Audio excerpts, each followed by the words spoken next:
Welcome to an exciting episode of CRO Wisdom.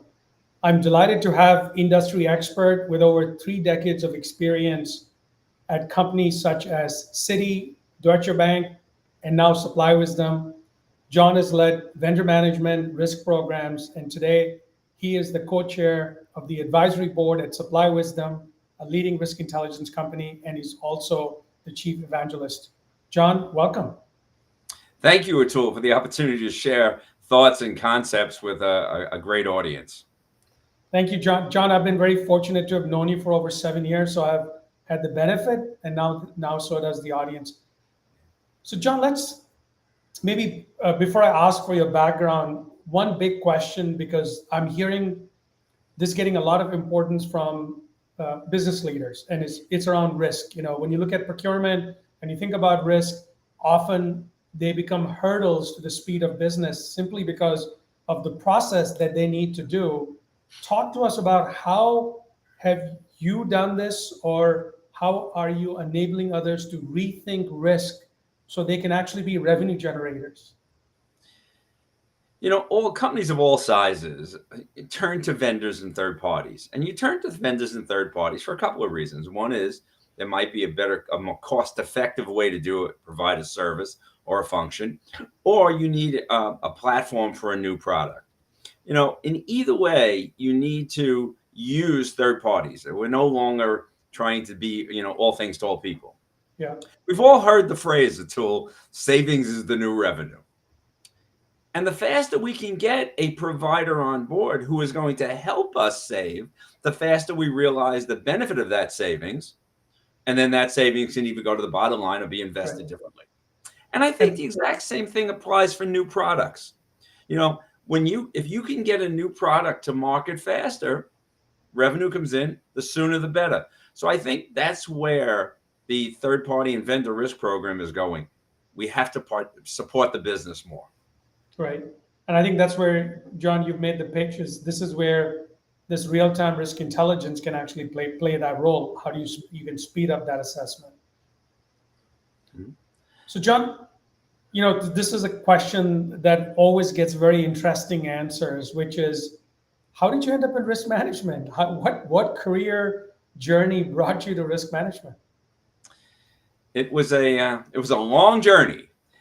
But in the end, it benefited me. And it quickly, and not to belabor it, and I don't want to go through my 3-page resume, but I initially worked in the banking industry in corporate security and anti-financial crime. I did basic things like running investigations, covering internal and external fraud. Then I moved into anti-money laundering and counterterrorism financing. And while people think they're very far apart, these functions gave me exposure to all business and operational lines, customers and vendors. So in other words, I now realize things. And when I talk to friends in the industry now, and I'll say, well, you can find this data. They say, well, that data doesn't exist. And I'll say, no, it really does. It's in a complete another part of your company. So I learned early in my career that success is dependent on one's ability to ask for help early and often. Yeah. I remember in my Citi regional director days when I was in Japan and in Singapore, what that gave me, Atul, is that appreciation for culture and jurisdiction nuances. I remember coming from New York, and in my first 2 weeks in Tokyo, I realized that, what they were saying at the global level didn't apply to that jurisdiction. Yeah. So I think we have to learn to be sensitive to that. And then the last thing I wanted to comment on is that when I was an MD with Deutsche Bank and I was in London, I first had I headed the anti-fraud program, which is what they recruited me for because of all the rogue trader problems. But then Deutsche Bank got in trouble with the regulators, and we had a real serious problem. I think we had 42 findings in an audit, 18 repeats. And a good friend of ours, Victor Meyer, who I was on his team, it was one of those meetings, those meetings, Atul, someone has to fix this, John. So we took the fraud team. Ironically, we took the fraud team and we went over. And we were able to get out of the penalty box, and we really solved the problem with the European Central Bank. But one of the things that made me realize the value of all my previous positions, because it allowed me to understand what was going on across the bank. Yeah. John, you forgot to mention that it all started because you almost joined the NYPD. That's right. That's why that really dates me, because I go back to the 70s when they used to call us to the academy and send us home. And then finally, after the third time, I said, you know what, this is not going to happen. I better go into banking. And then our paths crossed about 7 years ago, and you've done wonderful things at Supply Wisdom, John. Oh, it's been a journey. I mean, you had a vision, and we've been able to take that vision and make it into a reality, which is very rewarding to both myself and the entire team. Right. Thank you, John. So, John, let's get to today, Yeah. and let's look at some trends. When you think about the market trends, talk to us about how you are seeing that impacting risk leaders in terms of their budget, their responsibilities, and kind of what are they trying to do to be successful? I think when you look across it, the impact that I see the most is in their actual role. Third-party risk management, vendor management, procurement, all of those areas, they're expanding beyond initial due diligence and assessments. It's moving into full life cycle governance. Because as we said earlier about vendor partners helping you run your business and enhance your business, these aren't going to be 6-month relationships. These are long-term relationships. And I think moving risk management to the front of the system design life cycle is another major change. We used to sit at the back end and wait. Now we need to get to the front and work with the business and the functions to immediately at the system design, the early design, talk about some of the things that are going to have to be done, understand the risk, and try and develop that true risk appetite that meets the need of either a new service, a new function, or a new vendor. So I think that's the first thing. The second thing you mentioned were budgets. And, after you were kind when you said 3 decades, it's actually 4 decades. But I always remember competing for limited funds. Yeah. And you realize that if you partner with the right people, you can build that business case. But the business cases have to go beyond regulatory and audit demands. It has to be value-based. Yeah. You have to show the business how you're going to help them grow. Yeah. And I think the third thing, and I'm trying to I want to just hit this one, is, you always ask about, what is senior leadership looking for? Disruption avoidance and risk forecasting is the future. An efficient response to an issue is good. Yeah. But having the ability to avoid an issue through an early warning program is great. Yeah. And I think those are the 3 major areas that I think we're seeing the change in both third-party risk and the entire control industry. Yeah. So, John, I think to your point, engaging with the business, leveraging these tools and technologies to avoid, not just respond, but avoid, are some of the secrets. So, John, you've always been an early adopter, innovator, and I know you mentor a number of people also in the industry. So you have a good insight into kind of what tools and technologies are developing. When I think about one of the areas you talked about, the assessments, I see that as such a huge spend in companies, right? And you also at the same time hear from procurement and risk leaders how ineffective those are, right? So big spend, ineffective, take up a lot of time, still very manual.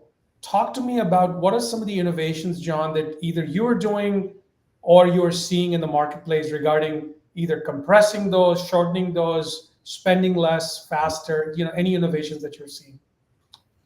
I look at a couple of things. And if you look at the current risk environment and we talk about priorities, if I was, and when I was in the business, even now when I work with friends and partners and peers in the business, I look at a couple of things. One is you have to have a comprehensive vendor portfolio. You have to have data on both the vertical relationship and the horizontal. Many companies, and we all know this tool, we know it from our advisory and work and other things. You may have in a relationship with a great company like an Accenture, for example. I'm not picking on them. I have a lot of friends there. But they may have 10 different relationships. Well, you need to not only know the vertical of accounts payable, but you need to know every area they are, what data is involved, where it's coming from. That. So I believe that you need to have that really clear understanding of your vendor portfolio. The second thing is that you really need to understand what's going on right now. Risk assessments are static. They're great foundational tools. They give Yeah. you a good awareness. But they might be a year old or 2 years old or 5 years old. Yeah. What's going on right now? You need multi-category intelligence beyond just basic things. And by the way, you have to have it on locations and vendors, and we'll talk a little bit about that. And I think the third thing that's critical is going to be a dynamic workflow platform. Platforms that connect all the users. You know, right now we can no longer survive on spreadsheets and emails. Those days are gone. And I think that's where we're going. So that's kind of my main three things. And then I know you want to get into some of the trends. Yeah. So John, before I do that, I want to tease out something you just mentioned. Sure. You started talking about kind of, as our friend Victor Meyer calls, an all hazards approach. While I totally see what you're talking about, which is the value of real-time intelligence, so your assessments are current, right? So you can shorten them, you know what the problems are. Talk to me a little bit about this all hazards approach and why it matters, why it's material. We traditionally looked at things like, cyber risk and financial. and everybody thought that was wonderful. And then things like the pandemic came. And too, I've always been pushing this concept of, source chain versus supply chain. Source chain is data you entrust to people. Supply chain is things that come to you to help you provide your product to your client. Yeah. And we look at these things and we all of a sudden you realize that the ship getting stuck in the Suez Canal, talk about all hazards, was a problem beyond just that one thing. Trade finance was impacted. Perishable products were impacted. So when you look at this all hazard piece, you have to say, what are all the different things that can happen? I can have a cyber problem, a financial problem. I can have operational challenges with a company, litigation and compliance, change in management. You have a company that has constant changes in senior leadership, you start to get a little suspect. So I think you look at that, and having had the advantage of working with Victor when we were doing this, we looked at these things and we realized that you are going to have to deal with a pandemic. Yeah. It might not be global. Yeah. But you might have it on a continent. That's a major impact. So that's kind of where we look at this. You need intelligence and information on multiple factors, no longer just cyber risk and financial risk. Yeah. No, I think so. So John, you make some good points, right? You talked about make sure your portfolio is really well known to you, right? Not just vertically, but also horizontally. You talked about the value of real-time intelligence. You're talking about not just real-time intelligence on a few domains, but really all hazards kind of approach all domains. You talk about integration with a good workflow platform so you can have agile intervention. So John, let's focus right now, stay with the all hazards kind of risk intelligence domains. Too often we've seen in the marketplace that these are siloed.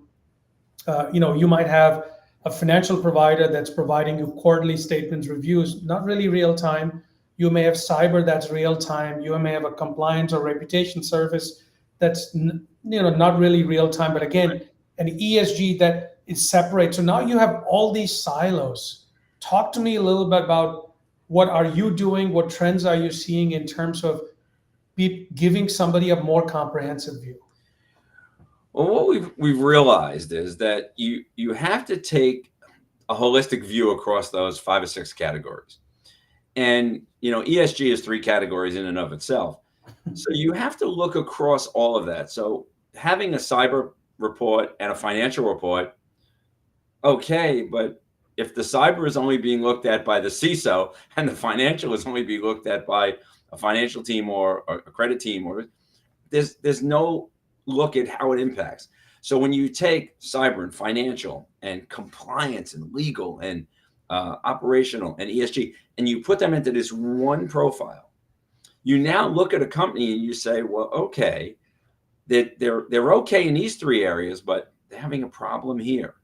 How can that problem, manifest into something worse? We've learned that, that we do look backs, and those that aren't in the vendor industry, but are in the fraud and anti-money laundering. We always did look backs, took an incident, look back over the last 2 or 3 years. What happened in that time frame that could have told us about this? That's where we're going with the information. So I think when you look at that all hazards approach, you start to realize that you need a comprehensive view of the overall risk profile of a vendor, but also a tool. What are the things that I really need to pay attention to? Because one of the things you've heard me say in the past is, in the greater world, most things are okay. Yeah. I mean, life is basically okay. Yeah, we have problems. So you may have 1,000, 2,000, 5,000 vendors in your portfolio. Chances are there's only maybe 10 problems. Yeah. But you got to know what those 10 are. You're right. And you'll get lost if you don't have the ability to see holistically, full picture, any item that you need to concern yourself with. Right. So John, let me tease out, because you started talking about it. You've used the word cascading risk. So if you don't mind, just kind of expand on that so the audience understands why it's not just the full spectrum of risk view that's important, but why is it really important? A perfect example of cascading risk is one of the major BPO providers, and I won't name them, a couple of years ago had a ransomware attack. And one of our clients, actually, it was a client, a good friend, came back to us and said, can you look back over that and see what happened? So we did. We went back and we did a 3-year look back. And what we were able to show is that the company had some financial problems. They had heavy turnover at the senior management level. They were losing staff, which meant they were losing retained knowledge. The legal and compliance issues were gaining. They were constantly increasing. They also had tax issues. They were actually in a tax problem. So, and then there was an internal email spoofing issue, and then there was the ransomware. So when we looked at this, you could see this actual stair step of things increasing. And what we realized is that while this was not a direct correlation, but because of all of these problems, the company was redirecting resources and funding away from cyber to solve other problems. And all of a sudden, you could see that they basically, what's the old expression, they took their eye off the ball. Yeah. And that's that cascading effect. And and I go back to talking about things like, and we've done some white papers and articles and blogs on, the extended impact, what I call the downstream impact of the Ukraine disaster and what's going on in Israel and so on and so forth. When you look at things, you have to look at the immediate and then the long term. Yes, John, really good point. So, you're starting to talk about these massive amounts of information from all domains across many cases, thousands of suppliers. What role are you seeing machine learning, AI starting to play in this field? Talk to us a little bit about that. Yeah. Well, and people ask me all the time, and they'll say, well, we're thinking of pulling this together or building an internal proprietary. And I always say, internal proprietary solutions, while nice, are not cost effective. And one of the things I learned early on is that when I use a vendor, I don't only get this brilliant knowledge from John Bree, but every other client of that vendor is giving them information resource. So the end product really will have input from a lot of professionals. So sometimes you could get it better than building it yourself. It's also overwhelming to try and deal with all this data. A consolidated view must include overall risk scores. And again, I said earlier, the key, highlighting key elements and problems. Where we're going with this, though, is, I'll look at a company like Supply Wisdom. And, we have probably 12 years of risk data on companies and locations, cities and countries and all this. AI is giving us the opportunity. I was at a meeting yesterday with Google, is giving us the opportunity to take that vast amount of data and be able to be predictive and what I call forecasting. So in other words, we can start to anticipate that based on things that are happening now, history shows us that it resulted in a problem. And there's an example I use sometimes in conversations when I say to people, we know that there was less snow in the Andes, and then that leads to a drought in Spain, which leads to an increased price in olive oil. Now, when you say to yourself, well, that's not a vendor risk problem. Well, it sure is if you're in the olive oil business or you're funding it, or your commodities desk is trading in it. Yeah. We share that. See, Yeah. a successful third-party risk program who's monitoring vendor season locations will share that data across the company. Give it to everyone. Yeah. Well, so John, I think to your point, what you guys are doing with AI is ensuring that you can take this massive amounts of data, cut through the noise, and deliver effective wisdom, right? Effective analytics that companies can actually make decisions. In many cases, if integrated with their platforms, they can automate that.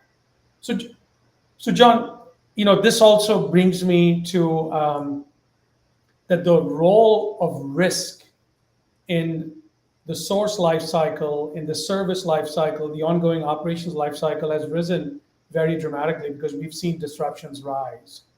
And and if you recall, a few years ago, Bloomberg called chief risk officer, like risk officer, is a hot job. Talk to us about, John. You've done this for decades now, right? And you've seen kind of what risk was seen as and what risk is seen as today. What's your thinking about that point about risk being a hot job, being a key job? When we started out, we used to be keep them out of the room. Now it's turned to where are those risk guys and can they help us figure out what we're going to do with this new concept, new product, and new service? I think that it is a hot job, and the broader the background, the more experience, the better. It's nice being a specialist, and I believe in that. Yeah. But having a broader background, or at least learning the entire business. If you lock yourself into your vertical, you're going to miss things around you. And I learned, and I've learned throughout my career that, if you can be more involved in the business, and I think we said it earlier, all operational support, control, and governance functions need to operate at the speed of business. Yeah. But an old expression that I actually coined was, we in risk, governance, and control, we have to think how, not know. We're there to help the company do things, not stop them from doing things, but showing them how to do things, how to grow revenue, how to expand. And if you can embed yourself into the business, if you can get the business to really adopt your theories and your beliefs, you'll be successful. If they tolerate you, you won't be successful. Yeah. John, you've used a great example with me of one of the customers of Supply Wisdom, where what's the onboarding due diligence for many companies is, weeks, if not months, where over 90% of this customer leveraging real-time intelligence, where 90% of its onboarding is less than 48 hours. That's right. I always think about this. This is something that we actually did at Deutsche Bank, and we started to. You can start to onboard. You can start the implementation process, because remember, it doesn't happen overnight. People, when you finish your risk assessment, you don't throw the switch and they turn it on. Yeah, but John, the point in this one is you're using the intelligence, the real-time intelligence, right? So we're saying use the real-time intelligence to find out, is this a go, no-go? Yeah. I mean, if it's a hard no-go, well, okay, then move on. But chances are in that probably 98% of time, it's going to be okay. So you can start the process. And if in your risk appetite or in your program, it requires a formalized, 100 question risk assessment, you can do that. But you can do that in parallel to onboarding. And one thing I always, till we talked about, put your go, no go right up front in the RFI or the RFP. Don't be down the road where you've selected a vendor and now you're trying to find out if they can meet some of the mandatory requirements. Get that out of the way up front. So John, I think you can get it to days, if not hours. Yeah. Well, we've seen it, right? Oh yeah, we have one of our very large telecommunications partners has it working. And I talked to one of the banks that talked about it exactly. They're doing the same thing, and fundamentally reduced their assessments by massive amount. We're talking about 70-80% reduction. So, John, we talked about some of these concepts, but I want to bring the picture back to you again as an individual. Talk to us about, John, I feel you're as enthusiastic about the business as I can imagine a young AML analyst, working at Citi. What resources do you rely on, John, to make yourself a better vendor management professional? I've been blessed in my life with great mentors and great teams. The old expression, if you're the smartest guy in the room, you're in the wrong room. So that was one thing I heard. But when I look at all the advice that's out there and everything, 30 years ago, I took the Dr. Stephen Covey course from Dr. Covey. Yeah. It's still my go-to. If you look at those 7 habits, they still apply today. And the one that I always talk about, don't concern yourself with things you can't have any impact on. Like I don't get concerned about the left. First things first. First things first. Yeah. And begin with the end in mind. Yeah. All of those things, that's so applicable. And I think it gets us back to basics. So that kind of, is the one that I go to. That's it. And again, if you ask about, I don't know what advice I have for people. Yeah. Learn all aspects of your business and never be afraid to ask for help or make a mistake. Yeah. This is not brain surgery. If we slip with the knife, nobody dies.